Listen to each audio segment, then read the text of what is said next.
السلام عليكم ورحمة الله.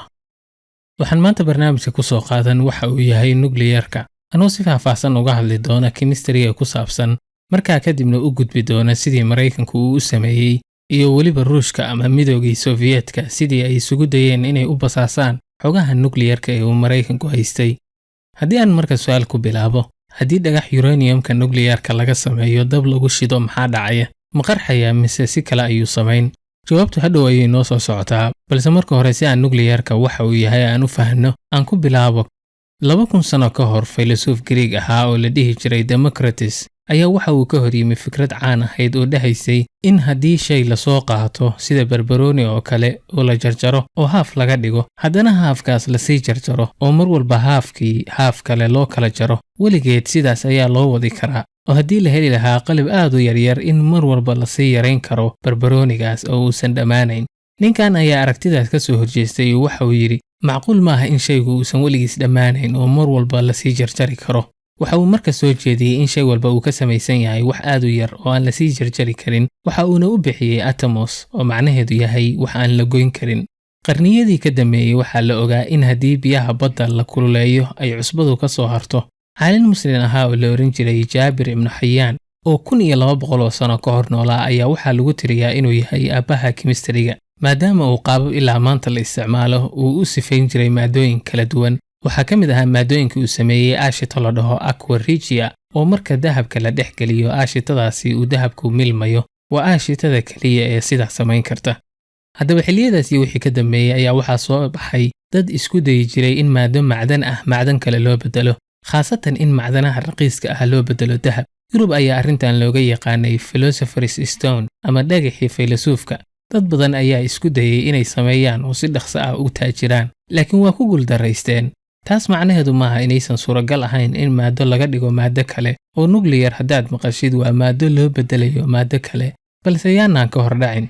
qarnigii 18aad ayaa saynisyahan Faransiis ahaa oo loo yaqaanay aabbaha chemistryga casriga ah oo la dhihi jiray Antoine Lavoisier ayaa waxa uu soo helay in waxyaalo u muuqda inay hal wax ka kooban yihiin in la sii kala qaybin karo. waxaa ka mid ahaa biyaha oo waxa uu arkay in laba gaas oo kala duwan ay biyuhu ka samaysan yihiin, labada gaas oo kala ah hydrogen iyo oxygen. waxa kale uu isku dayay inuu sii kala qaybiyo mid kasta, laakiin waa ay u suurtagali weyday. markaas ayaa waxa uu gartay inaan la sii kala qaybin karin oo wixii sidaas oo kala ah ayaa waxa uu u bixiyay elements ama curiyayaal. waxaa ilaa maanta la helay curiyayaal gaaraya 118 oo 94 ka mid ah dhulka aan ku noolnahay laga heli karo, halka inta soo hartayna la helay markii tijaabooyin nuclear la sameeyay. curiyayaasha ayaa marka waxa ay ka samaysan yihiin hal shay oo isku mid ah. waxyaalaha isku midka ah ee ay ka samaysan yihiin ayaa waxaa la dhahaa atom. haddaba wax walba oo dunida jooga ayaa waxay ka samaysan yihiin curiyayaal kala gedisan oo isha aad wax ku daawanaysid iyo shaashada kuu gudbinaysaba waxa ay ka kooban yihiin curiyayaasha la yaqaan. curiyayaasha ugu badan oo jirka bani'aadamku ka kooban yahay ayaad garan kartaa markaad ogaatid in jirkeennu waxa ugu badan uu ka kooban yahay ay yihiin biyo. biyuhuna waxay ka samaysan yihiin 2 hydrogen iyo 1 oxygen. marka tira ahaan waxa ugu badan oo jirkeennu ka samaysan yahay waa hydrogen, laakiin marka la fiiriyo culays ahaan waxa ugu badan oo jirkeennu ka samaysan yahay waa oxygen oo ah 65% cufka jirkeenna, waxaana ku soo xiga kaarboonka oo ah 18% iyo bar. kan saddexaadna waa hydrogenka oo ah 8% sababta keentay ayaa ah in oxygenta iyo kaarboontu atamyadoodu waxa ku dhex jira ay ka badan yihiin waxa ku dhex jira kan atomka hydrogenka. aan u gudbo marka nuclearka atomka ayaa waxa gudihiisa ku dhex jira nucleus ama nucleuskaas ayaa waxa ku dhex jira walxo loo kala bixiyay proton iyo neutron, waxaana dul heehaabaya elektaroonno. atamyada kala gedisan waxa ay ku kala duwan yihiin tirada protonada ay leeyihiin, oo hydrogenka 1 proton ayuu leeyahay, heliumkuna 2 proton, halka oxygentu uu ka leeyahay 8, dahabkuna uu leeyahay 79 proton. waxa kaliya oo atamyadu marka ay ku kala duwan yihiin ayaa ah tirada protonada ay leeyihiin. marka halkaas waxaa ka cad haddii aad rabtid in atom aad u bedeshid atom kale waa inaad protonno dheeraad ah ku dartaa amaba ka nusqaamisa. laakiin samaynta arrintan ayaa aad u adag. nuclearka ayaa sidaan sameeya. waxaa jira 2 nooc oo nuclearka ah.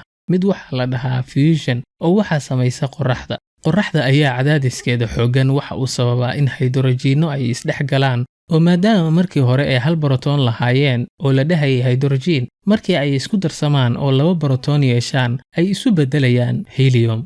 marka qorraxdu hydrogen ayaa waxay u beddeshaa helium, waxaana ka dhasha energy aad u ballaaran oo ay qaybtiis annaga dhulka nagu soo gaadho. nooca labaad ee nuclearka ayaa waxaa la dhahaa fission, oo ah in atom borotoonno badan lahaa la kala jabiyo.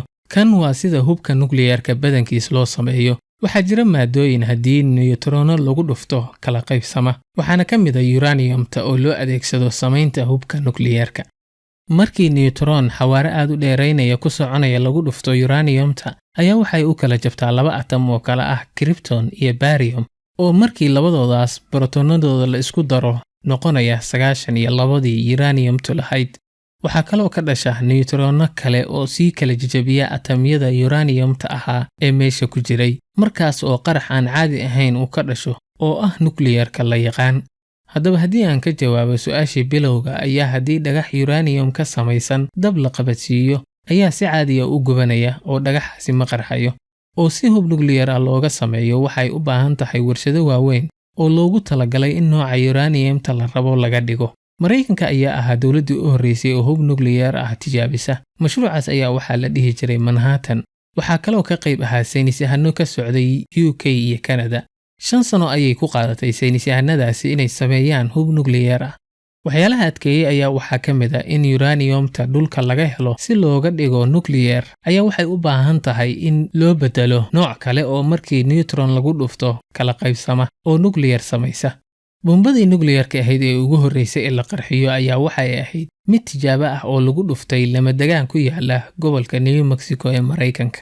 bil kadibna Mareykanku waxa uu bilaabay inuu nuclearkii ku dhufto magaalooyinkii Japan, iyadoo bishii 6 iyo 9 1945 magaalooyinka Hiroshima iyo Nagasaki bombooyinkii nuclearka ahaa oo diyaarado ay xambaarsanaayeen ay ku dhufteen magaalooyinkaas. markaas kadib oo Japan isdhiibtay. Jarmalka ayaa iyaguna waxa la yiri waxa ay rabeen bilowgii in hubka nuclearka ah ay samaystaan, laakiin waxa ay u badiyeen in samayntiisa ay waqti badan qaadanayso oo dagaalkii socday uusan faa'iido u yeelanayn. markaas oo ay yareeyeen muhiimadda ay siinayeen barnaamijkan. xataa saynisyahanadii ka shaqaynayay badankood ciidanka ayaa lagu daray markii Jarmalku qabsanayay Poland. sidaas darteed Jarmalku xooga ma saarin samaynta nuclearka. markii dagaalkaasi dhammaaday, Sofiyeetka oo ka mid ahaa dawladihii ku adkaaday oo Jarmalka qaybtiisa barina qabsaday ayaa waxaa soo food saartay cabsi kale. Sofiyeetka ayaa ka ideolojiyad duwanaa reer galbeedka, waxayna arrintaasi khasab ku noqotay si uu ula xifaaltamo Mareykanka inuu Sofiyeetku samaysto hubka nuclearka ee uu Mareykanku haystay. Sofiyeetka ayaa markii Mareykanku duqeeyay magaalooyinkii Japan waxa uu ku dadaalay inuu samaysto hubkaas nuclearka. saynisyahano badan ayaa loo xirsaaray waxa uuna Sofiyeetku sameeyay ilaa 9 magaalo oo aan loo ogolayn inay cid kala gasho oo ah magaalooyin xiran. magaalooyinkaas oo ahaa xarumaha lagu sameeyo waxyaalaha la xiriira nuclearka sida naqshadayntiisa iyo diyaarintiisa. mushkiladii u horreysay oo Sofiyeetka soo food saaray ayaa ahayd sidii ay u heli lahaayeen uraniumta, maadaama Mareykanku uga horreeyay wadamadii laga soo saarayay oo ay uga caansanaayeen Congo oo Belgiumku haystay iyo South Africa oo caddaanku ka talinayeen iyo weliba Canada. laakiin muddo kadib Ruushka dhulka ballaaran ee ay haysteen ayaa waxa ay ka heleen uraniumtii ay u baahnaayeen oo laga soo saari jiray Tajikistan iyo Uzbekistan. waxay marka Sofiyeetku xooga saareen in si degdeg ah ay u sameeyaan hubka nuclearka ah, waxayna basaasiin u dirsadeen Mareykanka si ay wax uga ogaadaan qaabkii ay Mareykanku u sameynayay bombooyinkaas nuclearka ah. macluumaadkii ay ka heleen ayaa waxaa ka mid ahaa naqshadihii hubkii nuclearka Mareykanku sameeyay ee uu ku tuuray magaalooyinka Japan iyo arrin u suuragelisay inay ka fogaadaan tijaabooyin khatar ah oo dhanka Mareykanka lagu arkay. tijaabooyinkaas ayaa waxaa ku dhintay 2 saynisyahan oo mid Mareykan ahaa midna Canadian ahaa.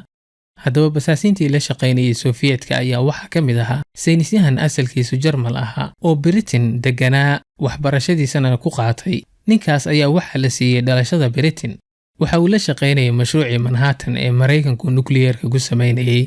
saynisyahanada Ingiriiska ayaa la shaqaynayay kuwa Mareykanka oo waxaa jirtay heshiis ay Mareykanka iyo Britain wada galeen oo ahaa inay iskala shaqeeyaan samaynta hubkaas. qodobada heshiiskaas ayaa waxaa ka mid ahaa in wadankii nuclear lagu dhufanayo ay labada wadan isla ogolaadaan oo bombooyinkii nuclearka ahaa ee Mareykanku ku dhuftay Japan ogolaansho ay Britain siisay ayaa jiray. haddaba ninkan ka socday dhanka Britain ayaa la ogaaday inuu warbixinno la xiriira nukliyeerka siinayay Sofiyeetka. Markii la qabtay ayuu qirtay isagoo lagu xukumay 9 sano oo xariga. waxaana kaloo ka mid ahaa dadkii la soo qabtay inay Sofiyeetka caawinayeen nin iyo xaaskiis oo la dhihi jiray Julius iyo Ethel Rosenberg. kuwaan oo Maraykan ahaa ayaa dil toogasho ah lagu xukumay iyagoo kursiga korontada lagu dilay. Sofiyeetka ayaa waxa ay tijaabiyeen bombadii nukliyeerka ee ugu horreysay 1949 iyadoo oo reer galbeedka kadis ku ahayd oo waxay filayeen inaysan weli Sofiyeetku horumar fiican ka gaarin samaynta hubkaas. intaas ayaa noogu jooga barnaamijkii maanta. intii aan mar dambe kulmi doono nabadgelyo. wassalaamu calaykum waraxmatullahi